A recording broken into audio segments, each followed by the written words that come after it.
Curb Servers, Episode 9. It's 1988. I believe I'm like in the 9th grade, maybe the 10th. I think I'm in the 9th, something like that. No, I'm not in the 10th yet. I'm in the 9th. And we got Guy popping. But the end of the night song is Goodbye. And I'm slow dancing to this song. My heart is beating. I'm feeling feelings I've never felt before. The best thing that ever happened to me is that song went off and it forced us to let go. All the lights came on. All them lights was bright. See, I've been in there for the end of the song before. I've just never been on the dance floor for the end of the song. Yeah, the lights was bright. It was the time for everybody to leave the club. It was now 2 o'clock in the morning. I got the phone number. I told her I'm going to call you later. Let me get back over here to my friends because I don't want to miss them. She's got to get to her friends. I've executed this perfectly. I'm a real dude, homies. That's what we call it, my crew. We call it you a real dude. Yeah, the homies was like, yeah, you're a real dude now. Now it's time to get outside. Outside, there was a hot link man. Yeah, the hot link man. He'd be set up outside. He'd come like 1 o'clock in the morning. He's set up for everybody that's leaving. Right? You can get it with chili and cheese or chili or plain. Right? With the chips and the soda. Yeah, the hot link. See, that's what everybody did in the parking lot. You leave the club, you go to the hot link man, or you can go across the street to the drive-thru to this place called Baker's. So, everybody would be kind of standing around there eating their hot dog, trying to soak that liquor up off their belly. Because everybody got to get in the car and drive.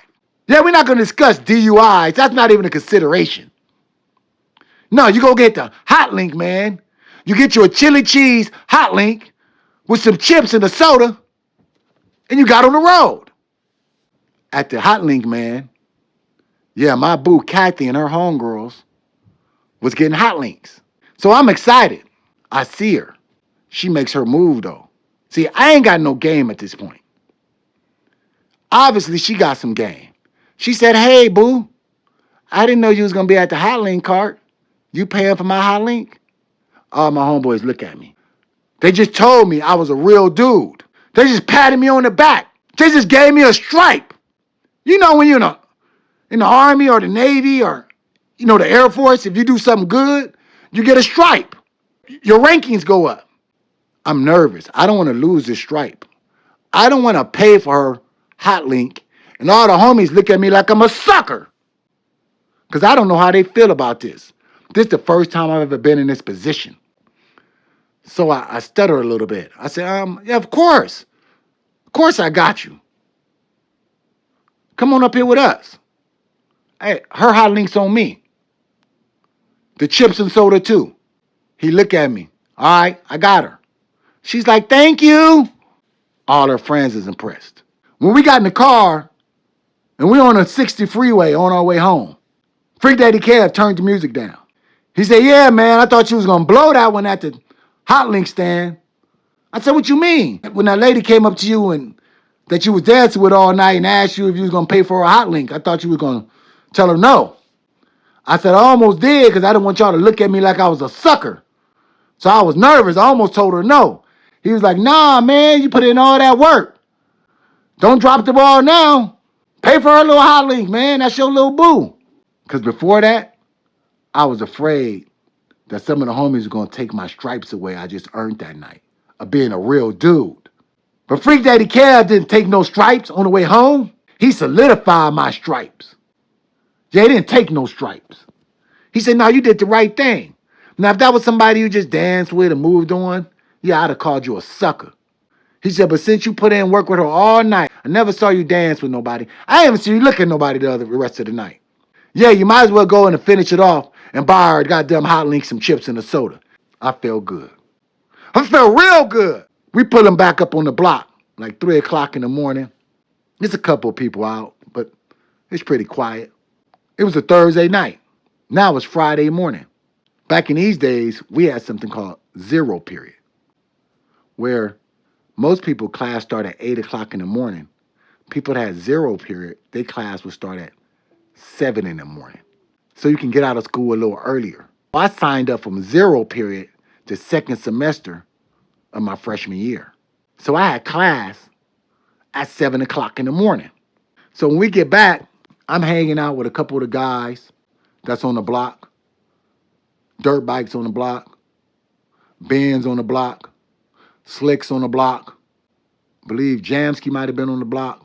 They was kind of on the block hanging out in the back of the apartments, listening to Al Green. I go back there, I'm telling them about the club experience. I'm excited. I got a girl phone number for the first time. I hit the dance floor. You know what I'm saying? The lights came on. I got to dance the guy. I want to share this story with the homies. I'm out there to like 6 in the morning hanging with them.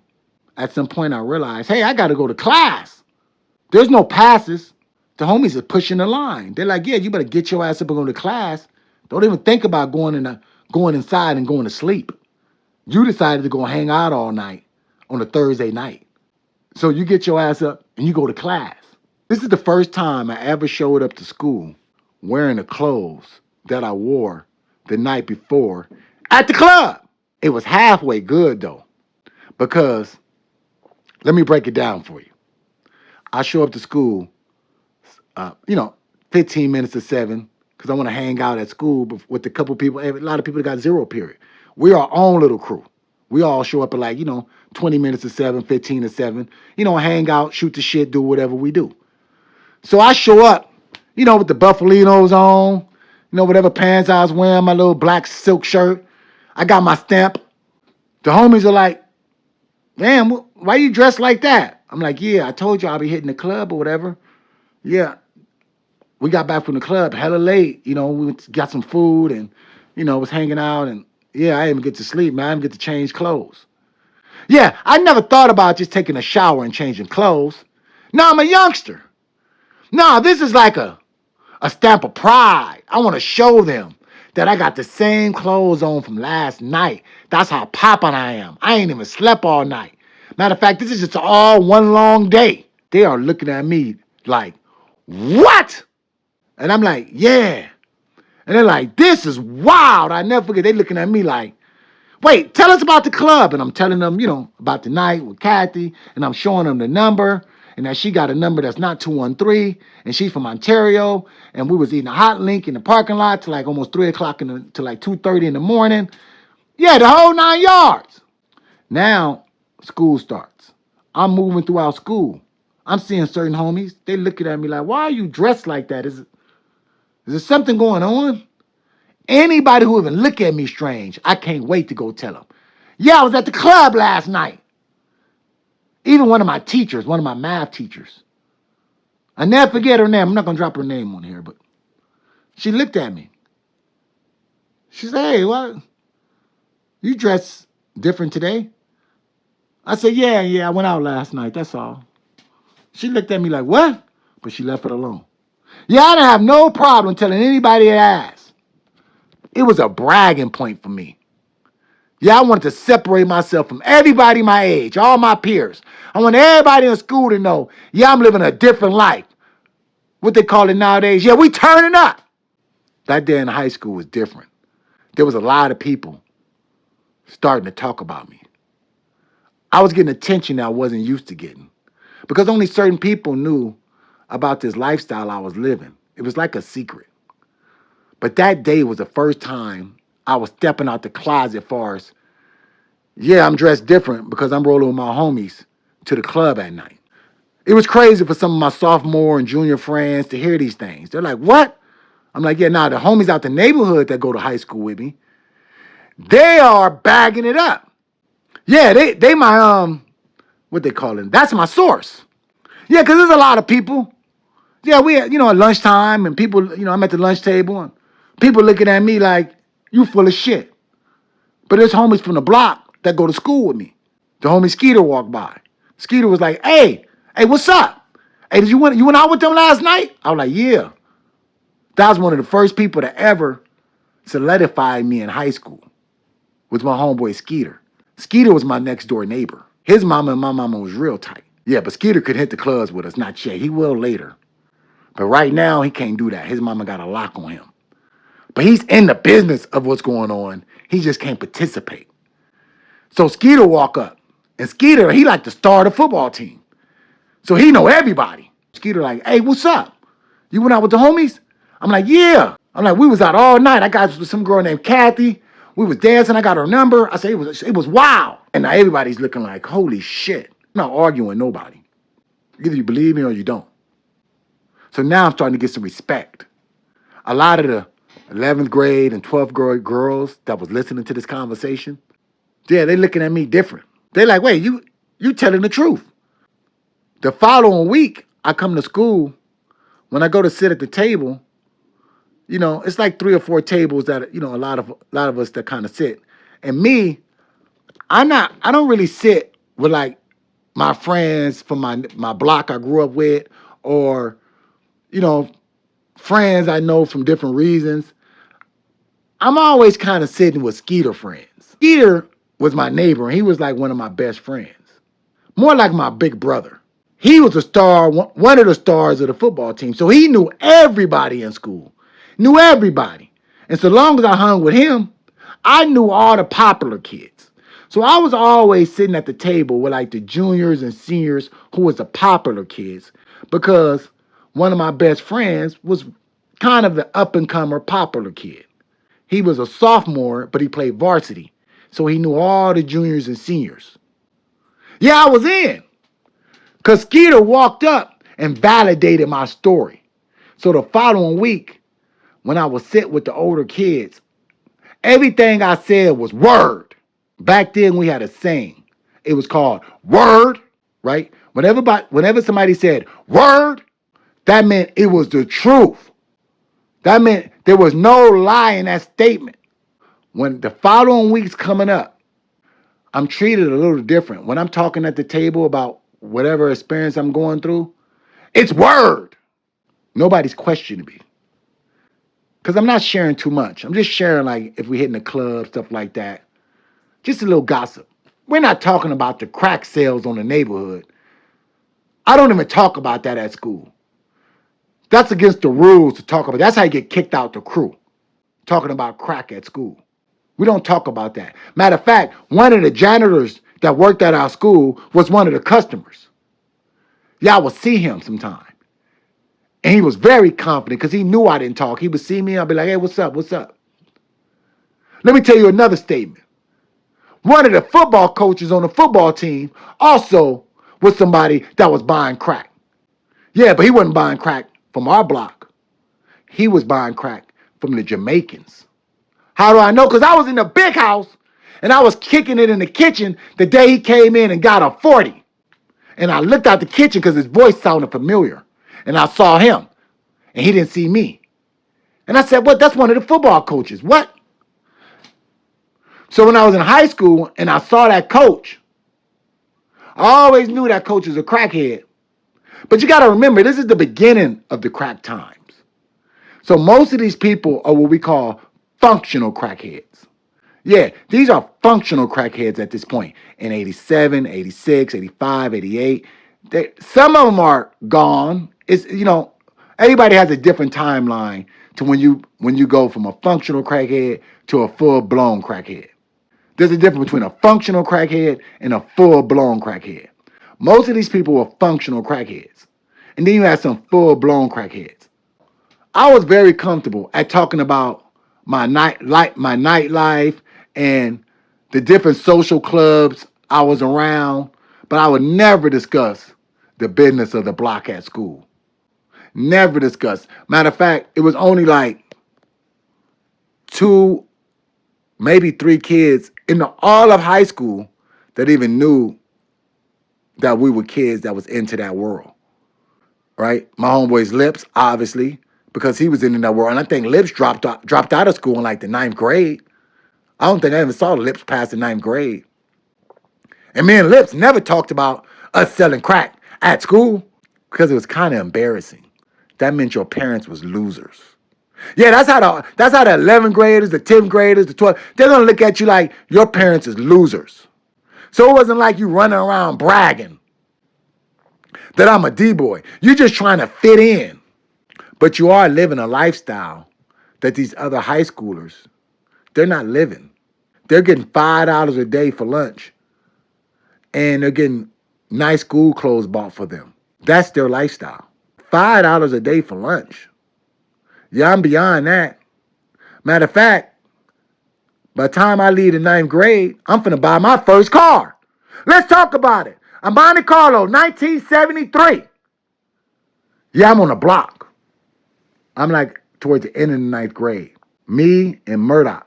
Because Murdoch, although I got, now, don't get me wrong, on the block, there's different crews because there's different age. There's different ages amongst these people. So, although I'm part of the older crew, like I said, I don't really get to make a lot of money with them because they're always hogging the sales. I like me and Murdoch, we kind of want to do our own. Because Murdoch's not part of the crew, really. Murdoch's from the neighborhood, right? He's from the community, but he not part of Dirt Bike's crew. Murdoch is kind of like me and Murdoch's doing our own thing. Him hanging with me is what's pumping him up to want to do his thing. Murdoch is really just supporting my hustle. Murdoch's going to get into the hustle later. But Murdoch's more into like breaking and entering, strong arming. These things are more important to him than selling dope. I'm not buying little 25 double ups no more. Now I'm buying $50 double ups, even quarter pieces. Yeah, a quarter piece. A quarter piece was called 7 grams. See, 7 grams was like $125. Now, originally, remember, Big Power was my supplier. See, but Big Power, he moved out of the neighborhood and moved kind of somewhere else. So I started depending on Dirt Bike. You're not gonna make as much money with Dirt Bike. He do it a little different. With Big Power, whatever you spend, you're gonna get a true double up. And it's gonna be fat enough where you can make fat rocks, fat dimes, fat doves, fat nickels. With Dirt Bike, no, you spend 100 with him, it was a 60 for 100. Yeah, you gotta spend 60 and you can get $100 worth so you can go make your little money. Or you can spend 30 and get you $50 worth. The good thing though about working for Dirt Bike, Big Power is not doing no fronting. Dirt Bike, he'll front. He'll front you 100 and say bring you back to 60. So even if you got to spend your money doing other things, you can always go get $100 sack from Dirt Bike and come back up. But eventually, you want to get to the point where you buying little quarter pieces. This is when I start traveling over to Compton. So now it was all about trying to find another connect. We couldn't go to Jamaicans. Well, I probably could have, but I didn't want to go to the Jamaicans. Big Power was out of the loop, and he really didn't want to continue dealing in such these little numbers. He was kind of really bigger than that. Me and Murdoch is sitting outside making some money. One of the customers walked up. He said, "Hey, I trade you this car for some crack." At first, I was skeptical because I didn't know what was going on. I said, "A car?" I didn't know the values of cars. I didn't know about trading crack for items. I'm only selling crack for cash. He says, "No, no. I had this car. It's in my family. We really don't need it. Just give me X, Y, and Z, and you can have it." I said, "But that's going to be my whole sack. I won't have nothing left, not even for a double up. But remember, I can always go to Dirt Bike and get a $50 front and bring him back 30, or a $100 front and bring him back 60.